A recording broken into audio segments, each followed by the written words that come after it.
खुलताबाद शहर कार्यालय बोलते हमारे गाँव में बुलाने के लिए फाइल ले लेंगे उनके और दे दूसरे क्यों नहीं दे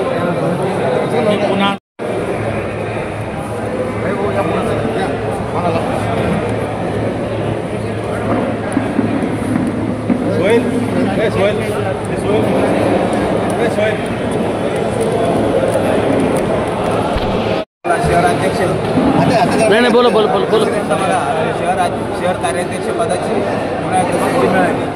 त्याबद्दल मी 2-3 वर्षापासून कार्याध्यक्ष पदावर कायमच आहे। पक्षवाढीसाठी जे ते कार्य करायचे ते कार्य पूर्ण केलेले आहे त्याची निष्ठा ठेवून आणि कार्यकर्त्याची बाजू घेऊन यावेळेस मला पुन्हा शहराध्यक्ष नईमभाई, जिल्हाध्यक्ष कैलास पाटील साहेब, एबी भाऊ यांच्या सहकार्याने पुन्हा मला या पदावर नियुक्ती केली। त्याबद्दल मी त्यांचे सर्वांचे आभार मानतो।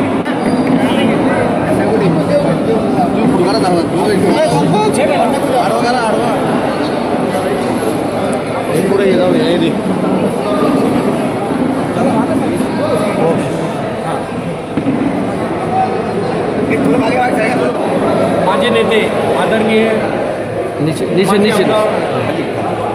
माजी आमदार कैलास पाटील साहेब यांच्या अभिषेक सोहळ्यासाठी उपस्थित राहून आज मी माननीय अजितदादा यांच्याकडे अशी मागणी करतो की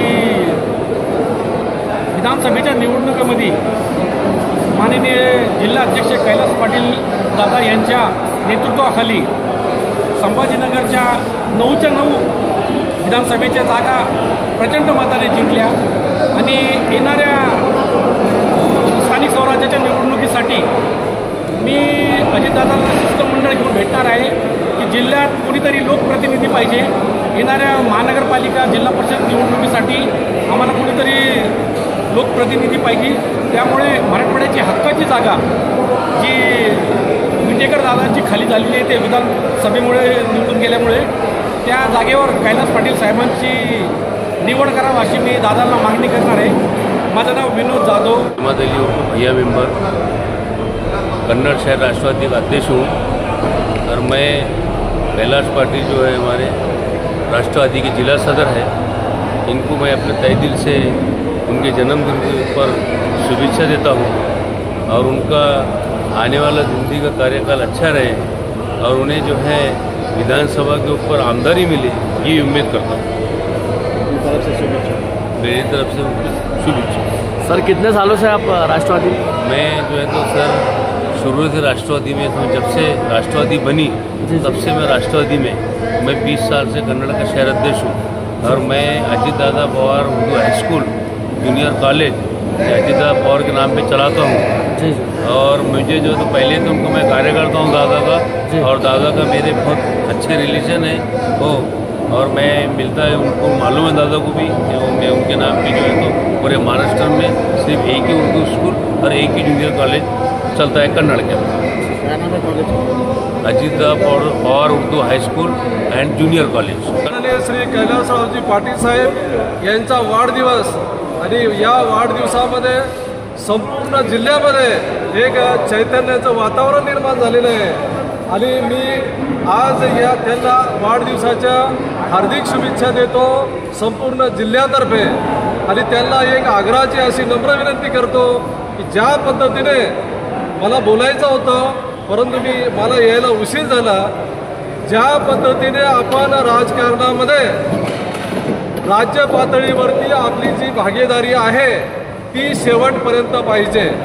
जसं अजितदादाचा आदर सत्कार महाराष्ट्राचे सन्माननीय मुख्यमंत्री माननीय श्री देवेंद्रजी फडणवीस साहेब करता, महाराष्ट्राचे सन्माननीय उपमुख्यमंत्री माननीय श्री एकनाथरावजी शिंदे साहेब करता, त्या पद्धतीने मान सन्मान हा गाव पातळीपर्यंत झाला पाहिजे। याचा अर्थ असा आहे की आपल्याला जिल्हा परिषद आणि पंचायत समितीमध्ये जे तिकीट वाटप आहे तेही त्याच पद्धतीने मिळालं पाहिजे ज्या पद्धतीने आपल्याला राज्यामध्ये सत्तेत भागीदारी आहे। नुसतं इथलचं वातावरण बघून आपल्याला ती भागीदारी नको, तर आपला जसा सत्तेत आपण सहभागी आहे राज्य पातळीवर त्या पद्धतीने तुम्ही आग्रह करा की आम्हाला जिल्हा परिषदेचं अध्यक्ष उपाध्यक्षपद पाहिजे, आम्हाला 6 पैकी 2 ते 3 जिल्हा पंचायत समितीचे सभापती पाहिजे आणि आमच्या मनातून आदर इच्छा आहे की ते आपल्या समजा जरी अखत्यारीत येत नसलं तरी आपल्या संपूर्ण जिल्ह्यामध्ये राष्ट्रवादी वातावरण तयार झालं आणि येणाऱ्या महानगरपालिकेतसुद्धा आपल्या पक्षाचा महापौर किंवा उपमहापौर होईल अशी मी आपल्या माध्यमातून परमेश्वर चरणी प्रार्थना करतो। पुन्हा आपल्याला या वाढदिवसाच्या जिल्ह्यातर्फे जिल्हा सरचिटणीस या नात्याने आपणास हार्दिक शुभेच्छा देतो। जय हिंद, जय महाराष्ट्र। कार्यकर्त्यांची माग आहे की येणारा वाढदिवस आमदार म्हणून साजरा व्हावा। आम्ही तर संपूर्ण जिल्ह्याची मनातून अंतःकरणातून इच्छा आहे की आमचे जिल्हाध्यक्ष माननीय श्री कैलासरावजी पाटील साहेब यांना राष्ट्रीय अध्यक्ष आणि आमचे राष्ट्रीय सरचिटणीस आणि आमचे प्रदेशाचे अध्यक्ष यांनी औरंगाबाद जिल्हा छत्रपती संभाजीनगरचं मानबिंदू माननीय श्री कैलासरावजी पाटील साहेब यांना MLC देऊन गौरवावं असं संपूर्ण